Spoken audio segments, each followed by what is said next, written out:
Hello friends, എല്ലാവർക്കും നമസ്കാരം. നിങ്ങളേവരും കാത്തിരിക്കുന്ന നയനുടെയും ആദർശിന്റെയും അപ്കമിംഗ് വിശേഷങ്ങളിലേക്ക് എല്ലാ കൂട്ടുകാർക്കും സ്വാഗതം. എല്ലാവർക്കും നല്ലൊരു ദിവസം ആശംസിച്ചുകൊണ്ട് തന്നെ നയനുടെയും ആദർശിന്റെയും അപ്കമിംഗ് വിശേഷങ്ങളിലേക്ക് കടക്കാം. ഇന്നും നാളെയും വരാനിരിക്കുന്ന വിശേഷം അല്ല കേട്ടോ, ഇത് ഇനി വരാനിരിക്കുന്ന വിശേഷങ്ങളാണ്. ഇന്നും നാളെയും വരുന്ന വിശേഷം നമ്മൾ നമ്മുടെ മെയിൻ ചാനലില് ഇടാറുണ്ട്. ഇന്നത്തെ വിശേഷം ഫുൾ ഇട്ടിട്ടുമുണ്ട്. ജിൽ ജിൽ ചിന്നു എന്നാണ് ചാനലിന്റെ പേര്. JILJILCHINU എന്നാണ് കേട്ടോ. അപ്പൊ എല്ലാവരും ഒന്ന് പോയി നോക്കിക്കോളൂ. അപ്പൊ നമുക്ക് ഇനി വരാനിരിക്കുന്ന അപ്കമിംഗ് വിശേഷങ്ങളിലേക്ക് കടന്നാലോ. അപ്പൊ അതിനു മുമ്പായിട്ട് ആരെങ്കിലും നമ്മുടെ ഈ ചാനൽ ആദ്യമായിട്ട് കാണുന്നുണ്ടെങ്കിൽ ഇതുവരെ സബ്സ്ക്രൈബ് ഒന്നും ചെയ്ത് വെച്ചിട്ടില്ലെങ്കിൽ തീർച്ചയായിട്ടും ഒന്ന് സബ്സ്ക്രൈബ് ചെയ്ത് വെച്ചോളൂ. അതിനോടൊപ്പം മാക്സിമം നമ്മുടെ വീഡിയോ ഇഷ്ടപ്പെടുകയാണെങ്കിൽ ഒരു ലൈക്കും കൂടി അടിച്ചിട്ടേ പോകാവുള്ളേ. അപ്പൊ നമുക്ക് നേരെ അപ്കമിംഗ് വിശേഷങ്ങളിലേക്ക് കടക്കാം. അങ്ങനെ നയനയും ആദർശും അടിയൊക്കെ ആയി രണ്ടായിട്ട് പിരിഞ്ഞു. ലാസ്റ്റ് അവർ ഒന്നിച്ചു. നമ്മുടെ നയനയെ പോയി ആദർശ് തന്നെയാണ് കൂട്ടിക്കൊണ്ട് വന്നത്. ദേവയാനി നയനിയും തമ്മിലുള്ള ബന്ധം, അതിന്റെ ആഴം എന്താണെന്നൊക്കെ ആദർശ് അറിഞ്ഞു. അപ്പൊ അതൊക്കെ ഇങ്ങനെ സ്മൂത്ത് ആയിട്ട് പൊക്കോണ്ടിരിക്കുമ്പോഴാണ് അനാമികയുടെ അടുത്ത പ്രശ്നങ്ങളൊക്കെ ഇങ്ങനെ കേറി വരുന്നത്. അങ്ങനെ മുത്തശ്ശൻ അറിഞ്ഞായിരുന്നുവല്ലോ അനാമിക അത്രയ്ക്ക് ശരിയൊന്നും അല്ല. അതുമാത്രമല്ല, അനിയുടെ കയ്യിലിരിക്കുന്ന ആ ഒരു വീഡിയോ ക്ലിപ്പ് മുത്തശ്ശൻ കണ്ടു. അതുപോലെ പോലീസ് വിളിച്ചത് വേറെ ഒന്നിനുമല്ല, അവിടെ ഒരു പുതിയ CI ചാർജ് എടുത്തു. ആ CIക്ക് പണ്ട് മുതലേ അനാമികയുടെ കുടുംബത്തെയും അനാമികയൊക്കെ അറിയായിരുന്നു. ഹണി ട്രാപ്പുകാരിയാണെന്നൊക്കെ അറിഞ്ഞപ്പോ അതിലൂടെയാണല്ലോ നമ്മൾ അപ്കമിംഗ് വിശേഷം ഇപ്പൊ കടന്നു പോകുന്നത്. സ്ഥിരം കാണുന്നവർക്ക് അറിയാം, കാണാത്തവർക്ക് വേണ്ടി ഞാൻ പറഞ്ഞാണ് കേട്ടോ. ആദ്യമായിട്ട് കാണുന്നവരൊക്കെ കാണുമല്ലോ. അപ്പൊ അതിനിടയിലാണ് മുത്തശ്ശന്റെ തീരുമാനം. അങ്ങനെ നമ്മുടെ അനിയുടെ ഇഷ്ടം പോലെ തന്നെ നീ എന്ത് വേണമെങ്കിലും ചെയ്തോ, അവളെ ഡിവോഴ്സ് ചെയ്താൽ ഒരു കുഴപ്പവുമില്ല. പക്ഷേ അത് എടുത്തു ചാടി ചെയ്യരുത്. അതിന് കുറച്ച് കാര്യങ്ങളൊക്കെ ഉണ്ട്. അവൾ ഇനി ഒരു ആണുങ്ങളെയും ചതിക്കാൻ പാടില്ല. അങ്ങനെ നമ്മുടെ അനാമികേനെ മുറുകെ പിടിച്ചിരിക്കുകയാണ്. അതിനിടയിലായിട്ട് നിവൃത്തിയില്ലാതെ നമ്മുടെ അനാമിക എന്ത് ചെയ്തു? ഡിവോഴ്സ് പേപ്പറിൽ ഒപ്പിട്ടൊക്കെ കൊടുത്തു. അതായത് രണ്ടുപേർക്കും ഒരു മ്യൂച്വൽ സ്റ്റാൻഡിൽ പോകാൻ തയ്യാറാണ്. ഇത് മാത്രമല്ല, നമ്മുടെ അനാമികയ്ക്ക് പുതിയൊരു കാമുകനുണ്ട്. ആ കാമുകനെ കല്യാണം കഴിക്കണമെങ്കിൽ ഡിവോഴ്സ് നടന്നേ പറ്റൂ. അപ്പൊ അതുകൊണ്ട് തന്നെയാണ്.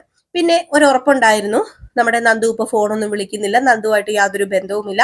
അതുകൊണ്ട് തന്നെ അനാമികയുടെ സ്ഥാനത്ത് ആ വീട്ടിലേക്ക് നന്ദു കയറി വരില്ല എന്നൊരു ഉറപ്പും ജാനകിയും കൊടുത്തിട്ടുണ്ട്. അപ്പം അതുകൊണ്ടൊക്കെ തന്നെ നമ്മുടെ അനാമിക എന്ത് ചെയ്തു?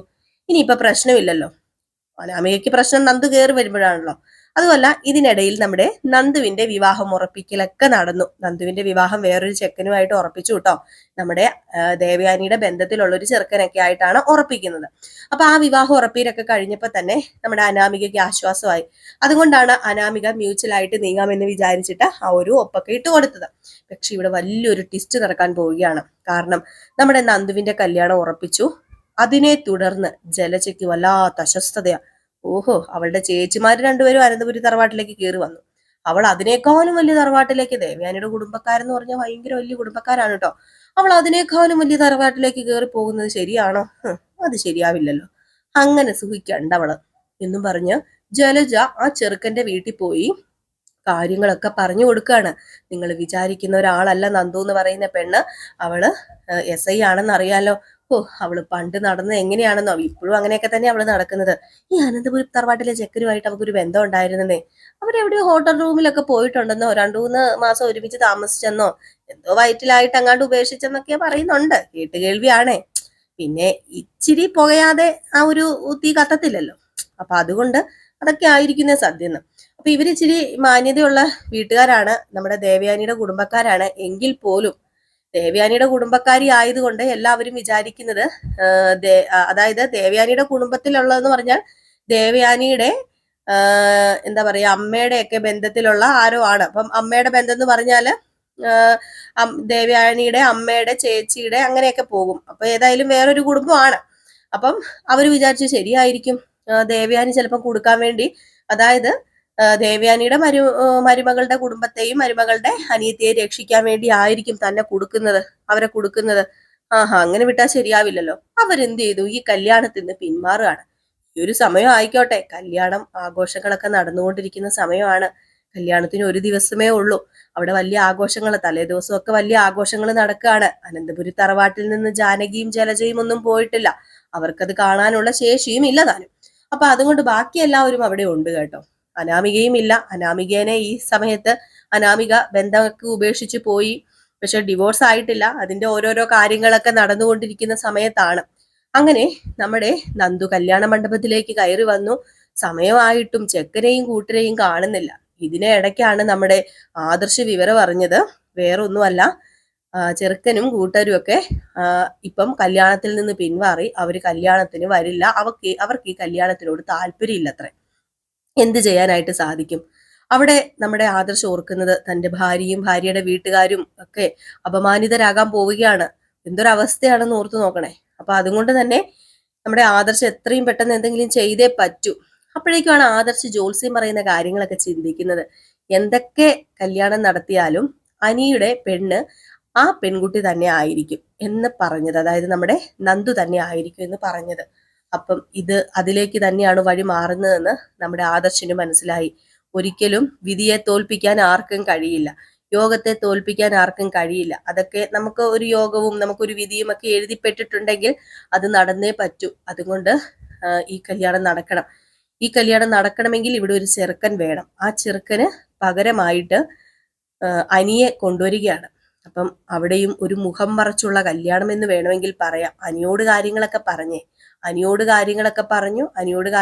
പറഞ്ഞത് കൊണ്ട് തന്നെ എനിക്ക് പൂർണ്ണ സമ്മതമാണ്. അനാമിക ഡിവോഴ്സിന് ഒപ്പിട്ട് കൊടുത്തു. അനാമികയുടെ വീട്ടിൽ പോയി. അപ്പൊ അതുകൊണ്ട് ഇതിനപ്പുറത്തോ ഇപ്പുറത്തോ ആയിട്ട് യാതൊരു ഇതുമില്ല. അപ്പൊ അതുകൊണ്ട് വളരെ നല്ല രീതിയിൽ തന്നെ കല്യാണം നടത്താമെന്നും പറഞ്ഞ് മുഖം മറച്ച്, അവർക്ക് അങ്ങനെ ഒരു പരിപാടി ഉണ്ടല്ലോ ഈ മുഖം മറക്കല്.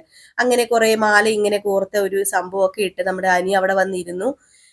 അങ്ങനെ കല്യാണം നടക്കുകയാണ്. വളരെയധികം നല്ല ഗംഭീരമായിട്ട് താലി കഴുത്തിൽ വെച്ചതും അവിടെ നിന്ന പൂജാരി പറഞ്ഞു മുഖത്തെ മാലമുത്തുകൾ മാറ്റാൻ, ആ കിരീടം എടുത്ത് താഴെ വെക്കാന്. ഈ സമയത്താണ് എല്ലാവരും ഞെട്ടിപ്പോകുന്നത്. താലി കെട്ടുകയും ചെയ്തു. ദേ നിൽക്കുന്നു നമ്മുടെ അനി. ഉയ്യോ, ദേവയാനിയുടെ കാര്യമൊന്നും പറയണ്ടല്ലോ. പിന്നെ എന്താ ഞാൻ ഈ കാണുന്നത്? അനി, നീ എന്താ ചെയ്തതെന്ന് ചോദിക്കാണ്. എല്ലാവരും ഞെട്ടിപ്പോവുക. നമ്മുടെ നയന് പോലും അറിഞ്ഞിട്ടില്ല. വീണ്ടും ഒരു ആൾമാറാട്ട കല്യാണം. ആദ്യം നമ്മൾ കഥ തുടങ്ങിയപ്പോ ഒരു ആൾമാറാട്ട കല്യാണം നടത്തിയ നയന ഇവിടെ എത്തിയത്. വീണ്ടും ഒരു ആൾമാറാട്ട കല്യാണം. ഞെട്ടിപ്പോയില്ലേ? നയനയാണെങ്കിൽ ഇത് എന്താ അനി നീ കാണിച്ചതെന്ന് ചോദിച്ചു. അപ്പൊ പെട്ടെന്ന് ആദർശ് കയറി നമ്മുടെ അനിയുടെ മുമ്പിലേക്ക് വന്ന് നിന്നിട്ട്, മതി, നിർത്ത്, കൂടുതൽ ആരും ഇവിടെ ചോദ്യം ചെയ്യാൻ വരണ്ട.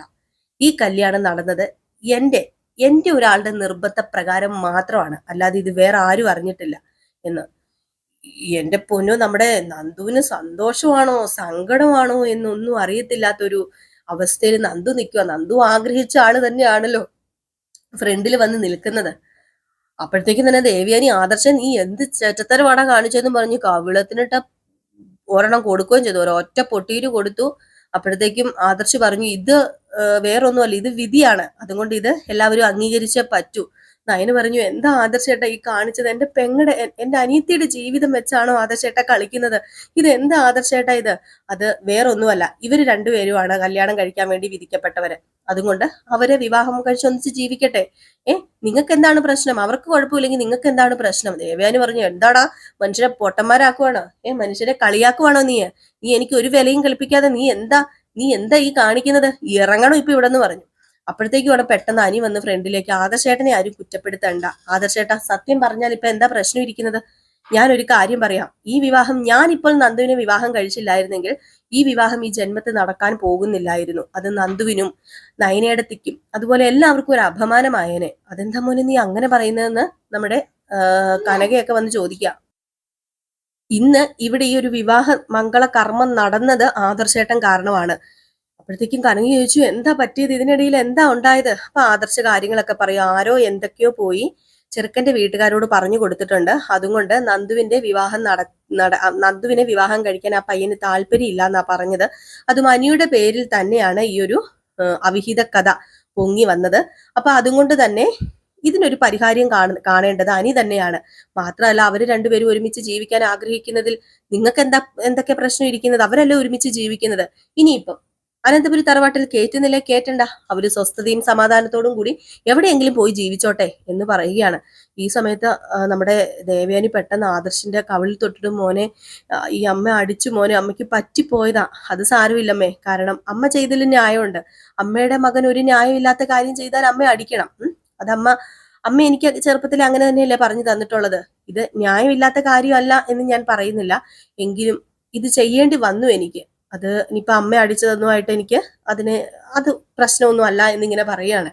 അങ്ങനെ ഏതായാലും അനന്തപുരി തറവാട്ട് കുലുക്കി മറിച്ചുകൊണ്ട് നമ്മുടെ നന്ദുവും അനിയും കൂടി അനന്തപുരി തറവാട്ടിലേക്ക് ചെല്ലുകയാണ്. മുത്തശ്ശനും മുത്തശ്ശിയൊക്കെ ഭയങ്കര സന്തോഷത്തിൽ തന്നെയാണ്. അവർക്ക് ഈ വിവാഹം നടത്തിയത് ഇഷ്ടമാണ്. പക്ഷേ ജലജയും നമ്മുടെ ജാനകിക്കും അതൊന്നും സഹിക്കാൻ കഴിയുന്നില്ല. ജലജയാണെങ്കില് ഹോഹോ അത്രയ്ക്കായോ, ആഹാ ഞാനൊരു നിമിഷം ഈ വീട്ടിൽ നിൽക്കില്ല, അങ്ങനെയാണ് ഇങ്ങനെയാണ്, ഞാൻ അവളെ പിടിച്ച് ഈ വീട്ടിനകത്ത് കയറ്റില്ല എന്നൊക്കെ പറഞ്ഞുകൊണ്ട് നാഗവല്ലി തുള്ളുന്നതിനേക്കാൾ വളരെ വീര്യം കൂടിയ തുള്ളലാണ് തുള്ളുന്നത്.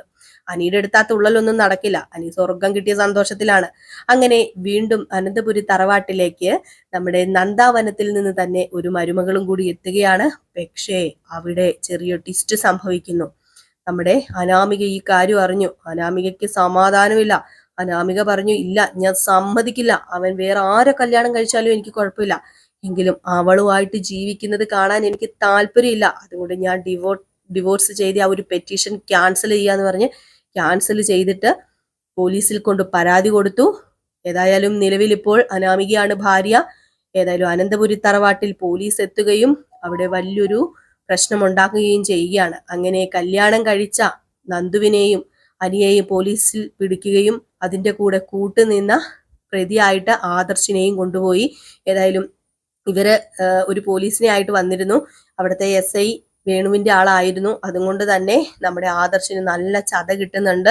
ഇതിനൊക്കെ പകരം വീട്ടും നയന. അപ്പം ആദ്യം കുറച്ച് കഷ്ടകാലമാണെങ്കിലും നമ്മുടെ നന്ദുവും അനിയും സുഖമായിട്ട് തന്നെ ജീവിക്കും. അപ്പൊ അതൊക്കെ കണ്ടിട്ട് അനാമികയ്ക്ക് വെള്ളം ഇറക്കിയിരിക്കാനേ പറ്റത്തുള്ളൂ. ആ കാമുകം ഇട്ടിട്ട് പോവുകയും ചെയ്യും. അപ്പൊ ഇതിന്റെയൊക്കെ പിന്നിൽ അനാമികയുടെ ലക്ഷ്യം കുറച്ച് നഷ്ടപരിഹാരം കൂടെ മേടിക്കുക. നിലവില് ഒരു ഭാര്യ ഇരിക്കെ വേറൊരു പെണ്ണിനെ വിവാഹം കഴിക്കുന്നത് ആ പെണ്ണിന്റെ സമ്മതത്തോടു കൂടിയാണേല് കുഴപ്പമില്ല. അങ്ങനെ ആക്കി തീർക്കാന് കുറച്ച് പൈസ തരണം എന്ന് പറഞ്ഞാൽ അനന്തപുരിക്കാര് പൈസയും കൊടുക്കുമെന്ന് നമ്മുടെ അനാമികയ്ക്ക് അറിയാം. ആ പൈസയും കൊണ്ട് സുഖമായിട്ട് ജീവിക്കാന്ന് കരുതുമ്പോൾ ആ പൈസയുമായി മുങ്ങുന്ന നമ്മുടെ അനാമികയുടെ കാമുകൻ. അങ്ങനെ അനാമികയ്ക്ക് 8ന്റെ പണി കിട്ടുകയാണ് കേട്ടോ. അപ്പൊ എല്ലാവരും കാത്തിരിക്കുക. അടിപൊളി വിശേഷങ്ങളാട്ടോ വരാനിരിക്കുന്ന, മിസ് ചെയ്ത് കളയരുത്. ഇത് ഇന്നും നാളെയും വരുന്ന വിശേഷമല്ല, ഇനി വരാനിരിക്കുന്ന വിശേഷങ്ങളാണ് കേട്ടോ. അപ്പൊ കുറച്ച് ദിവസങ്ങൾക്കുള്ളിൽ വരുന്ന വിശേഷങ്ങളാണ് ഈ അപ്കമിങ് വിശേഷങ്ങൾ.